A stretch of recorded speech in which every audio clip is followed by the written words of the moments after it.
Começa agora Pessoas de Valor aqui na Santa Cília TV e conforme a gente vai se aproximando do final de ano, também aumentam as expectativas sobre 2021. A gente está aí há praticamente 2 semanas do Natal e hoje é um programa bem especial porque eu estou aqui com um amigo, né, um dos co-apresentadores do programa, Alexandre Quartz, parceiraço nosso. Alexandre, obrigado pela resposta de pronto ao convite.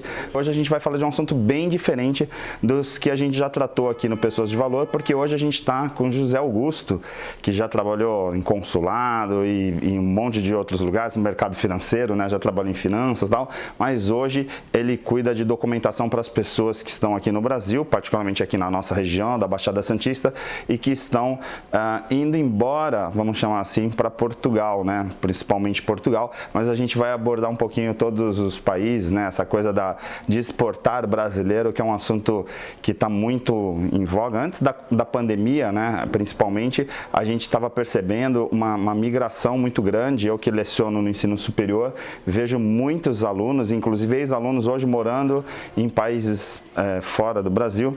E aí a gente vai falar um pouquinho sobre esse assunto. E aí, para isso, obrigado, José Augusto, pela tua presença.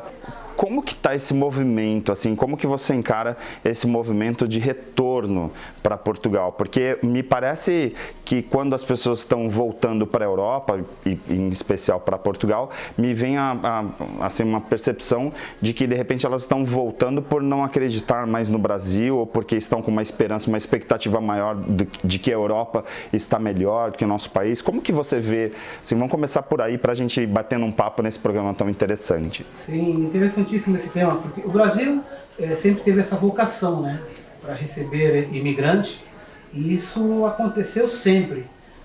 Os portugueses sempre vieram a todo tempo com a família real, depois, sempre após as grandes guerras, né, por conta da condição de carência que se desenvolve na Europa após esses períodos de conflito. Então foram várias vagas de cidadãos europeus que vieram, principalmente os portugueses, para o Brasil. Depois, entre os anos 40 e 60, emigraram muitos portugueses também por conta do regime que se aplicou em Portugal, o salazarismo. Mais recentemente, final dos anos 70, por conta dos conflitos nas ex-colônias portuguesas, então muitos portugueses também migraram para o Brasil. E mais recentemente, quando Portugal se afundou na crise entre 2009 e 2013, e alguns já vieram com uma formação diferente. Anteriormente vinham os trabalhadores mais das aldeias, né, com as suas profissões características, como marceneiro, como pedreiro e tal. Nessa última leva não, já são pessoas com formação, engenheiros, arquitetos, que vieram dar seu contributo como imigrante aqui no Brasil. E essa troca é cíclica, né?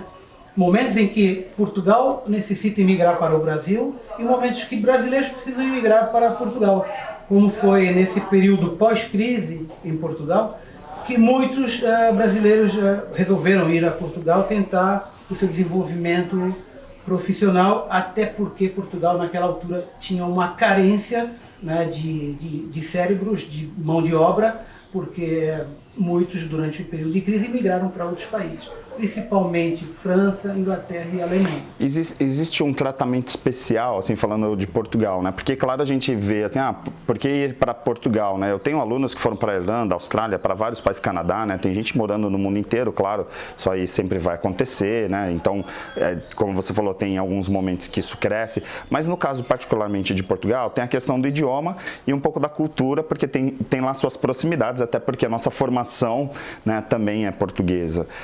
Existe alguma facilidade, além do idioma, por exemplo, para um santista, por exemplo, um brasileiro que está indo para Portugal? Sim, houve um período que havia uma triagem, essa triagem ainda existe, mas não era só com relação a brasileiros, era no geral, pessoas que se enquadravam dentro de um determinado range de idade ou de comportamento. De fato, eles na fronteira verificavam se a pessoa se enquadrava. Se elas se enquadravam neste range, eles não aceitavam. Mas, agora, neste momento, apesar de existir essa mesma triagem, há um certo relaxamento, há uma certa tolerância, porque Portugal necessita de um determinado contingente para suprir esta deficiência que se criou durante o período de crise. Tá. Agora, um santista que vai a Portugal tem assim a questão da língua, a questão da cultura, mas ele precisa estar preparado, não só o santista, como qualquer brasileiro que pretenda ir a Portugal, apesar da gente entender que a cultura é similar, mas existem algumas diferenças, mas vão procurar Portugal para um desenvolvimento profissional ou acadêmico, buscar uma universidade como a Universidade do Porto, a de Coimbra, a de Lisboa, que são das mais famosas.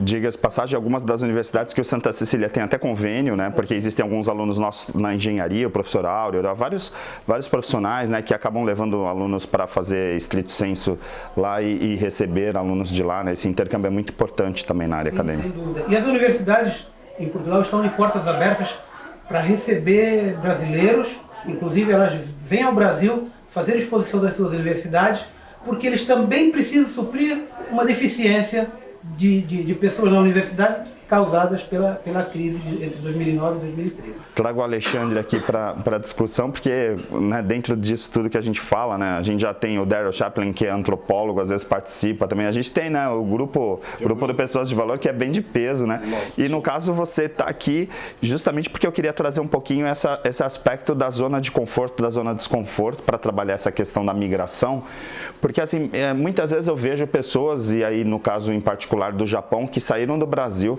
foram para lá e fizeram riqueza, assim, conseguiram ganhar muito dinheiro e depois voltaram e construíram aqui, né, às vezes até impérios e tal. Existe uma percepção diferente, por exemplo, de quando você sai de perto da sua casa, como se fosse sair da zona de conforto, literalmente, e as pessoas se desenvolverem mais? Você tem essa percepção? Eu sigo tua linha de pensar aí. Existe sim o sair da zona de conforto, do comodismo, do conveniente, também psicologicamente da mente coletiva, do inconsciente coletivo, que ele permeia e influencia os lugares, né? Então, quando você vê essa questão do europeu, até por ter mais anos, né? Ter mais história, né, do que a gente, eles têm um arquétipo realmente conquistador, né? Eles são conquistadores, eles são aqueles que cruzaram fronteira, foram descobrir, né, outras terras e tal. Então isso fica também no coletivo, e a gente também, quando vai para lá, sai para um lugar desse também, a gente interage. Nós somos também um produto do meio também, né? A gente interage com o meio. Então as pessoas que vão por exemplo, para Portugal, para Espanha, Itália, né, também recebem também essa influência desse arquétipo do conquistador. Então realmente sair dessa zona de conforto é um exercício interessante. Outra coisa é a questão da adaptabilidade, que é uma qualidade do cérebro, né? O cérebro foi projetado realmente para a adaptabilidade, e a adaptabilidade ela é um sinal inclusive de saúde, né? E quando isso aí desde o bebê, né? O bebê, quando ele está desadaptado com o meio ambiente, com o ar, né, com a poeira, ele adoece, faz uma alergia, né? Então, doença também é a síndrome de desadaptação. Quanto mais a gente treinar a nossa adaptação, que é uma habilidade do cérebro, mais saúde global nós temos. É que a percepção que eu tenho, até, Zé Augusto, falando também sobre essa questão, né, por isso que eu quis trazer esse tema para Pessoas de Valor, é porque às vezes fica a sensação, e eu já ouvi isso, que, por exemplo, a pessoa é como se ela não estivesse no ambiente dela, sabe? Ela está aqui no Brasil, aí ela não consegue fazer as coisas acontecerem. Ele vai para um lugar que ele não conhece ninguém e, de repente, claro, fez uma pesquisa de mercado, consulado, né, então teve ajuda de diversas fontes, assim, mas, de repente, lá ele está acontecendo. E às vezes aqui as pessoas não acontecem. Parece que há uma necessidade emocional até de a pessoa sair de próximo, né, da sua família e tal, para ir para um lugar desse, né, para acontecer, né? Você sente isso nas pessoas que você conversa, assim? De fato, me parece que as pessoas encaram isso como um desafio. E quando se transforma num desafio, fora da sua terra, longe da sua gente, lhe cria um ânimo diferente para resistir, para lutar e para conquistar. porque ninguém gosta de ir e voltar fracassado. Sim. Então, de repente, ele vê nesse desafio a oportunidade do desenvolvimento que ele procurava aqui, que talvez tivesse, né, mas preferiu tentar lá fora. Sim, talvez o desafio então fale mais alto, nesse caso, por causa da distância. Tem que ir preparado. O ideal é fazer toda a pesquisa necessária, verificar que atividade quer desenvolver, qual o retorno que isso vai dar, com que tipo de pessoas vai lidar, porque nós temos visto muitos casos de insucesso. Pessoas que chegam com toda a força de vontade, entendendo que Portugal é o país de acolhimento que vai lhe dar o que ele não encontra no Brasil e acaba dando com os burros na água, como é uma expressão bem portuguesa. Sim, sim. E às vezes se encontra em situação que não tem recurso nem mesmo para regressar ao Brasil e ter que pedir socorro à Embaixada do Brasil em Portugal. Tá, e como que funciona o teu suporte nesse caso? Porque, por exemplo, uma análise de mercado, se eu quiser ir para lá, eu que vou ter que fazer. Mas aí essas orientações, como que funciona, assim, na prática? Vamos supor, uma pessoa que está lá, um aluno nosso, ou de repente um ex-aluno, uma pessoa que tem, de repente, algum descendente, como que funciona isso? E, assim, essa preparação é prévia. A princípio, se tem condições de obter a nacionalidade portuguesa, pelas vias do direito, ou seja, de descendência direta ou até mesmo indireta, vamos supor, hoje ficou facilitada a lei para aquisição da nacionalidade por conta de os netos agora podem pedir diretamente a nacionalidade. Então nós orientamos para que busque esse processo de nacionalidade, nós prestamos assessoria. Esse é o primeiro passo? Sim, para que a pessoa vá a Portugal como cidadão português, porque ele vai ter muito mais facilidade para conseguir se ambientar e conseguir os documentos, por exemplo, o que seria o nosso CPF, que é o NIF, a Segurança Social e tudo mais. Se for um cidadão brasileiro que pretende ir com um visto de trabalho aqui também é prévio de preparação da documentação para obter um visto ou de estudo ou de trabalho. Ou seja, a pessoa já tem que sair daqui com uma autorização para estar em Portugal. Se for apenas como turista, aí não há necessidade de qualquer uma outra preparação, porque é o que eu recomendo, vá como turista, conheça, identifique o que seria um potencial problema, venha, volte, se prepare e aí sim, já preparado, faça o seu trabalho de imigração. É porque o risco é muito grande, né? Acho que conhecer o mínimo para saber onde você vai pisar, né? Para poder depois dar um sentido. Eu lembro, até entrevistando o Carlos Eduardo do Célula Mater, ele foi passar as férias no Nordeste, mais precisamente em Maceió. Aí de repente ele adorou lá, viu que não tinha laboratório, foi lá e montou laboratório lá. Quer dizer, ele saiu de férias e acabou montando um negócio no Nordeste. Hoje ele está super bem lá também, além de estar aqui em Santos, está em São Paulo.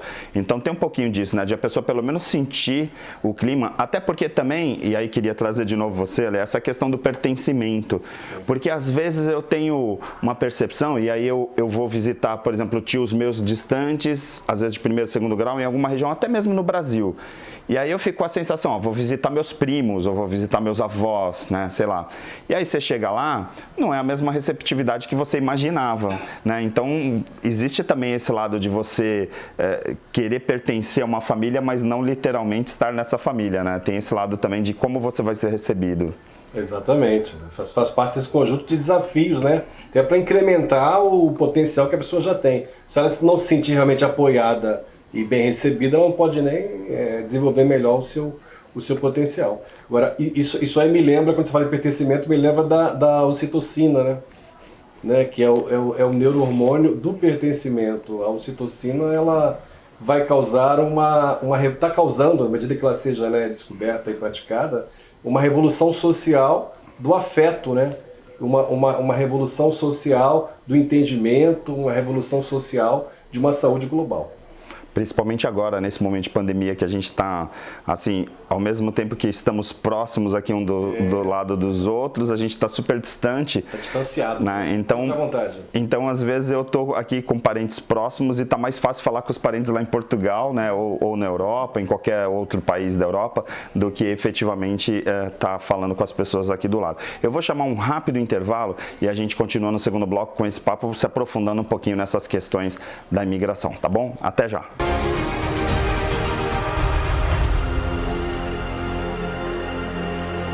Há mais de 25 anos, o Célula Mater promove a saúde com alta precisão de resultados em toda a Baixada Santista. São mais de 100 exames disponíveis, com resultados em até 24 horas. Laboratório Célula Mater, investindo em tecnologia em benefício da vida.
Estamos de volta aqui com Pessoas de Valor na Santa Cília TV e hoje a gente está conversando com o José Augusto, que trabalha especificamente com documentação levando brasileiros para a Europa, em especial para Portugal, que é a especialidade, né? Do José Augusto já trabalhou no consulado, tal, tem uma larga experiência nisso e aí trabalha não só para turismo, né? Porque às vezes tem pessoas que vão para a Europa, vão para viagem e aí precisa de documentação, mas também para pessoas que vão morar lá efetivamente, que vão abrir negócio, que vão querer se posicionar lá na Europa. E para ajudar nessa entrevista aqui, nosso colega, nosso amigo Alexandre Quartzo, que a gente está já chegando na reta final, até próximo do Natal, né? A gente está aí há 2 semanas do Natal e a gente estava justamente discutindo, pô, será que não vou conseguir gravar com o Alexandre, né? Vai terminar o ano. Agora a gente conseguiu, né? Que bom que está aqui os dois. Eu queria entrar um pouquinho nessa questão, até no intervalo o Alexandre estava falando, acho que era até legal você fazer essa pergunta para o José Augusto. É porque eu vejo as pessoas, são muitas, né, cogitações. Uma das cogitações que eu vi, que eu acho que é interessante incluir aqui, é que tipo de comportamento é marcante ali no povo, na cultura, né, portuguesa, que o brasileiro tem que lidar e que ele não lida, ele não conhece, ele precisa se adaptar e sair bem com esse comportamento que ele vai encontrar lá. De fato, essa relação brasileiros-portugueses já foi mais tensa, até por conta de um episódio, vocês lembram bem, ficou bem latente, dos dentistas. Dos dentistas. Né? E criou aquele estigma de que o brasileiro não era bem recebido lá em Portugal, mas de fato, naquela situação, os portugueses tinham razão, porque imagina o seguinte, o cidadão português estudou lá medicina durante 5 anos, depois fez mais alguns anos para se especializar em odontologia. E no Brasil a formação não, ele faz direto o curso de odontologia e já tem o diploma. Sim. E estes portugueses que estudaram 5 anos de medicina, mas não sei quantos anos de odontologia, não aceitavam que um profissional brasileiro que estudou apenas... A gente viveu isso aqui com os médicos cubanos, verdade, de certa forma, né? Portanto, naquela situação eles tinham razão. Mas esse estigma, de fato, hoje já não é verdade, por conta de que os brasileiros hoje são muito bem recebidos lá. São muito bem recebidos porque Portugal percebeu que essa diversidade, esta característica que o brasileiro leva da simpatia é benéfico para Portugal. Eles aproveitam esta maneira, esse comportamento do brasileiro que o próprio cidadão português não tem. O português é mais duro, é mais direto e o brasileiro é mais simpático. Então, neste momento está havendo uma interação entre essas duas culturas. O português está se abrasileirando? Seria isso? Tomara que seja isso, mas é assim, só que o brasileiro, quando chega, claro, ele não pode chegar já querendo impor a sua maneira. Existe lá uma maneira de ser, de estar, que ele tem que respeitar e conquistar o espaço à medida que ele vai mostrando capacidade. E é assim que tem sido, é assim que tem acontecido em relação ao Brasil e Portugal.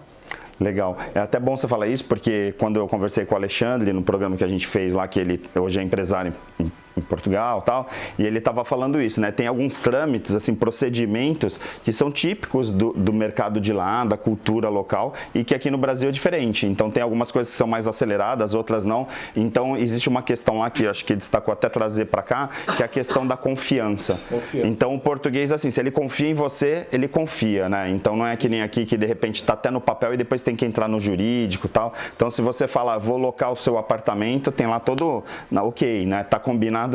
Né? Tá combinado. Confia tem também, eu acredito que tem um estágio até mesmo de comprovação, né? De conquistar essa confiança que a gente falou. Que tem mudado, exatamente por conta da capacidade, do comportamento do brasileiro que hoje já se entende que é daquela forma, não é o brasileiro que chega lá querendo tirar vantagem, é o brasileiro que chega querendo prestar serviço, trabalhar e conquistar alguma coisa. E depois, então, com o tempo ele vai conquistando e moldando, né? Essas duas culturas. Como você diz, o português está se abrasileirando. Com o tempo vamos chegar lá. Sim. Agora, Portugal é um país cosmopolita, né? Se você vai a Lisboa hoje, você encontra gente do mundo inteiro. Da última vez que eu fui no Bairro Alto, eu encontrei gente do Nepal servindo nos restaurantes. Que barato. E Portugal sempre aceitou. Portugal não tem porquê, né, vamos dizer assim, ter alguma espécie de preconceito. Porque Portugal teve colônias na África, várias, Cabo Verde, Guiné-Bissau, São Tomé e Príncipe e Angola. E hoje, estes ex-colonizados estão em Portugal. E Portugal também tem chineses, tem nepaleses, tem gente do mundo inteiro. Quando se diz, olha, pode existir alguma espécie de xenofobia, não quero crer que seja verdade, porque senão essas pessoas não estariam saindo do seu país, indo para Portugal prestar serviço, trabalhar. Sim, até legal você falar da xenofobia, porque muitos países estão enfrentando, na Europa particularmente tem um processo aí que vem de antes de Covid, claro, mas tinha já um processo migratório por conta ali do Oriente, né, refugiados no mundo é uma multidão, é uma população gigante, né, e muitos países europeus fecharam, né, antes mesmo da pandemia, se fecharam por conta dessa imigração, né, entre os países ali, fronteiras e tal. O brasileiro, em geral, é muito bem recebido. Sim, sem dúvida. Portugal, contrário aos outros países da Europa, se abriu para receber essas pessoas que chegavam e não tinham para onde ir, oferecendo inclusive locais onde elas poderiam se estabelecer, se estabilizar e se desenvolver. Agora, o brasileiro não. O brasileiro já está bem à vontade, já está muito bem, vamos dizer, sociabilizado ali em Portugal, de maneira que não existe problema, não existe nenhuma espécie de rejeição, preconceito ou xenofobia com relação ao brasileiro como outros. Agora vamos ser pragmático. Se eu não sou descendente português e por acaso falar assim, José Augusto, eu quero ir para Portugal.